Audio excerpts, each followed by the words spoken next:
On today's broadcast, President Park Geun-hye apologizes for breaking a key campaign promise and is heavily criticized by the opposition. A minor opposition lawmaker is indicted for plotting to overthrow the government, and the Korean currency gains the most against the U.S. dollar among world currencies. This is the news from KBS World Radio. I'm Bruce Harrison.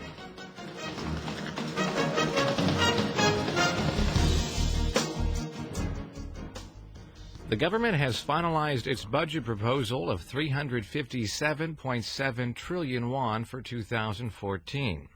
The government agreed on the proposal and its 5-year fiscal operations plan on Thursday during a cabinet meeting chaired by President Park Geun-hye. The government will submit the plans to the National Assembly by next Wednesday. Though the plan has set aside nearly 106 trillion won for health, welfare, and employment spending in line with Park's campaign pledges, the overall focus is on revitalizing the economy and promoting growth amid uncertain economic conditions.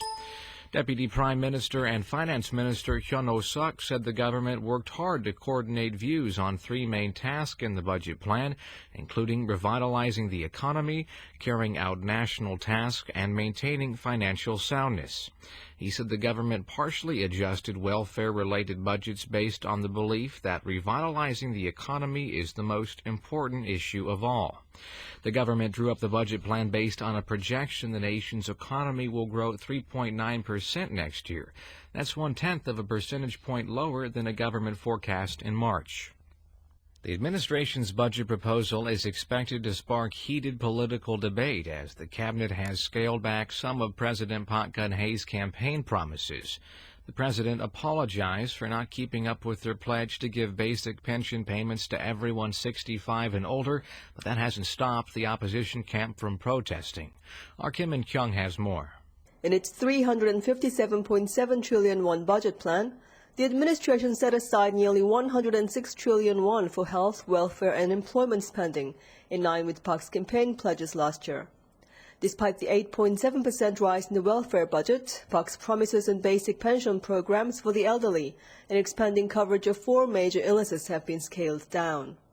The president addressed the government's inability to keep up with her campaign pledge at Thursday's cabinet meeting, where her administration finalized its 2014 budget proposal. She said she's sorry not all senior citizens will be entitled to the government's basic pension payments. Park blamed the sluggish economy and diminished tax revenue, but said she's not scrapping her promises. The president said she will do her best to implement the welfare pledge during her remaining term in office. She said she will establish a national committee to collect opinions on the matter. The ruling Saenuri Party also apologized for the smaller pension program. Saenuri floor leader Choi Kyung-hwan said as the ruling party, it is responsible for campaign pledges and sorry the government can't pay the expected pension to seniors. Choi asked the main opposition Democratic Party to refrain from indiscriminately charging the president broke her campaign pledges. He said last year, the main opposition party bombarded the presidential election with thoughtless welfare pledges without regard to the nation's finances. He also said the opposition party should join forces to make a sustainable basic pension program. The budget plan, however, has already sparked a political feud. Democratic Party Chairman Kim Han-gil returned to Seoul on Thursday from a nationwide tour protesting the ruling camp. He shifted its focus in the capital to the pension program by staging a protest at the National Assembly and denouncing Park's broken promises. But it was DP floor leader Chun Byung-hun who laid on the strongest criticism. Chun said it is a lie Park's campaign promise has only been delayed and not discarded. He said the president should make a national address to apologize instead of expressing her position at a cabinet meeting. Kim In-kyung, KBS World Radio News. Prime Minister Chung Hong-won says he will not consider Health and Welfare Minister Chen Young's resignation. The two met at the Prime Minister's office on Wednesday, and Chung said it is problematic Chen brought up his resignation in the media, but he said he will forget about the health minister's remarks. Chen told the Prime Minister he had indeed expressed wishes to resign for having felt helpless in serving as health minister, adding he was regretful for causing controversy. Upon returning from his trip to Saudi Arabia earlier in the day, the health minister told reporters at Incheon International Airport he had considered resigning for some time. Chen had been widely speculated as stepping down to take responsibility for failing to fulfill the government's welfare pledges and to prepare to run for Seoul mayor next year. Prosecutors have indicted a minor opposition party lawmaker for allegedly plotting to overthrow the government. The Suwon District Prosecutor's Office announced Unified Progressive Party Representative Lee Seok-gi's indictment on Thursday and released the interim results of their investigation. He was charged with conspiracy to stage a rebellion, inciting followers to subversion, and sympathizing with North Korea in violation of the national security law. He allegedly ordered 130 members of a secret group called the Revolutionary Organization to prepare arms for war during a secret meeting in Seoul in May. He is also suspected of making remarks sympathetic to North Korea and praising the North's nuclear test and military-first policy. The prosecution said attacks on the nation's infrastructure allegedly discussed by the Revolution Organization's members would highly likely lead to social unrest. It explained activities that cause social unrest are aimed at disturbing the national order and thus constitute a criminal act of instigating a rebellion. The prosecution said it checked the identity of 130 members of the secret organization and plans to expand its investigation of the group. Prosecutors also plan to look into when and how the organization was founded and how it was funded. Meanwhile, Lee's lawyers claim the prosecution has proved nothing to support the indictment on rebellion charges. Lawyer Kim Chil-jun told reporters a certain organizations should be specified to constitute a criminal act of instigating a rebellion, but the prosecution has not properly proved the existence of the so-called Revolutionary Organization, which was allegedly founded by Lee.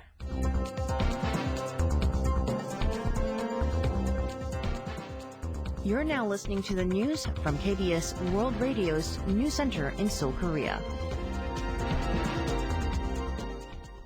With a continued drop in the won-dollar rate these days, the Korean won has seen the largest appreciation against the U.S. dollar among the world's major currencies.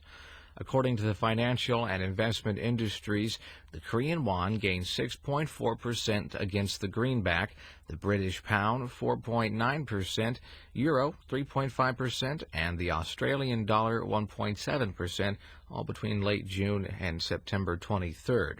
By contrast, the value of emerging economies' currencies depreciated against the dollar due to the concerns that they might slip back into a financial crisis. For example, the Indonesia rupiah and the Indian rupee lost 13.3% and 4.8% respectively to the greenback. A meeting on the joint management of the Kaesong Industrial Complex scheduled for Thursday has been canceled. The Unification Ministry said North Korea notified South Korean authorities on Wednesday it wants to postpone a subcommittee meeting on border passage, communications, and customs clearance. Only a meeting of a subcommittee on South Korean stay in North Korea will open on Thursday. The ministry said the North did not specify why it wants to delay the meeting and when it hopes to open the talks. The subcommittee meetings are part of the larger South-North Joint Management Committee on the Inter-Korean Industrial Park in the north. The South Korean Air Force says a South Korean F-5E fighter jet crashed into a mountain in the central part of the nation on Thursday, but the pilot safely ejected. Military officials say the one-seater F-5E of the 18th Fighter Wing went down around noon in Jeongpyeong, North Chungcheong Province. It said the 32-year-old pilot, identified by his surname E, ejected safely just before impact. They say he was safely rescued and taken to a hospital. The military, fire authorities, and police are looking into the exact cause of the crash. The Air Force has been operating the aging F-5E fighter since 1978, and they've been involved in several incidents and crashes over that time. In April 2010, 2 F-5E jets crashed in Gangwon Province, killing 3 pilots. 2 other pilots were killed when another jet went down 2 months later.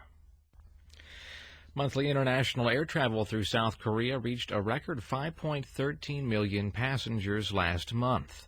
The Land, Transport, and Maritime Affairs Ministry said Thursday the figure is up 8.5% from last year. August saw a sharp increase in international air traffic as more Koreans traveled abroad thanks to the strong won and an increase in tourists from China and Southeast Asia. Passengers to and from China jumped 25.1% last month on year. Passengers to and from Southeast Asia, the Americas, and Europe grew 8.5%, 9.3%, and 5.4%, respectively. Air traffic to and from Japan decreased, though, 7.3% on the week yen. South Korean figure skater Kim Yeon-na will not be able to compete in the Grand Prix series in the 2013-14 season due to an injury. The Korea Skating Union said Thursday Kim is suffering from a foot injury which will take about 6 weeks to heal entirely. Due to the injury, the current Olympic champion will not be able to take part in the Skate Canada in October and the Trophy Eric Pompard in November, but she will compete in the 2014 Sochi Winter Olympics as expected. Korean shares have closed higher on the back of foreigners' active buying. The benchmark Korea Composite Stock Price Index on Thursday rose 9.26 points, or 0.46%, to close at 2,007.32.